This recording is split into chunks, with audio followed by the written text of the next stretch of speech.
యెహోవా శ్రమలలో వారు నిన్ను తలంచుకునేది, నీ శిక్ష వారి మీద పడినందున వారు విశేషముగా దీన ప్రార్థనలు చేసిరి. అంటే దేవుని యొక్క శిక్ష వారి మీద పడినప్పుడట జనులందరూ ఎలా వచ్చారంట? దీన ప్రార్థనలు. అప్పటి వరకు మనోళ్ళు ఎవరికి బుర్ర ఎలగలేదన్నమాట. ఎవడు దేవుని దగ్గర మోకరించి ప్రార్థన చేయాలన్న ఆలోచనని మర్చిపోయారు. ఎప్పుడైతే శిక్ష వారి మీద పడిందో ఆ రోజు నుంచి, ఆ క్షణం నుంచి దీన ప్రార్థనలు చేశారు. దేవుడితో మాట్లాడటం ప్రారంభించారు. దేవునితో దగ్గరగా ఉండే బ్రతుకును ప్రారంభించారు. ఎంత మంచి విషయం అన్నా!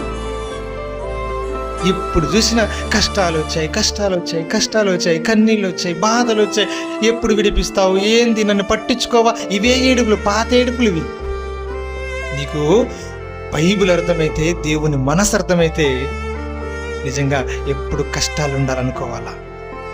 నిజమంటే నేను ఒక మాట చెప్పానన్నా, మీరు ఎప్పుడు మర్చిపోకండి, జీవితంలో మర్చిపోకండి, చచ్చిపోయేంత వరకు మర్చిపోకండి. ఏంటంటే మనకు శ్రమలుంటేనే దేవుణ్ణి విడవకుండా బ్రతకగలం. మనకు కష్టాలుంటేనే దేవుణ్ణి మర్చిపోకుండా బ్రతకగలం. ఒకవేళ కష్టము లేకపోతే, శ్రమ లేకపోతే దేవుణ్ణి వదిలేసి బ్రతుకుతాం. ఏమనుకుంటున్నారు? నిజమన్నా, నిజం. మనమందరం ఎలా ఉండాలో తెలుసా? శ్రమ పడటం నేర్చుకోవాలి.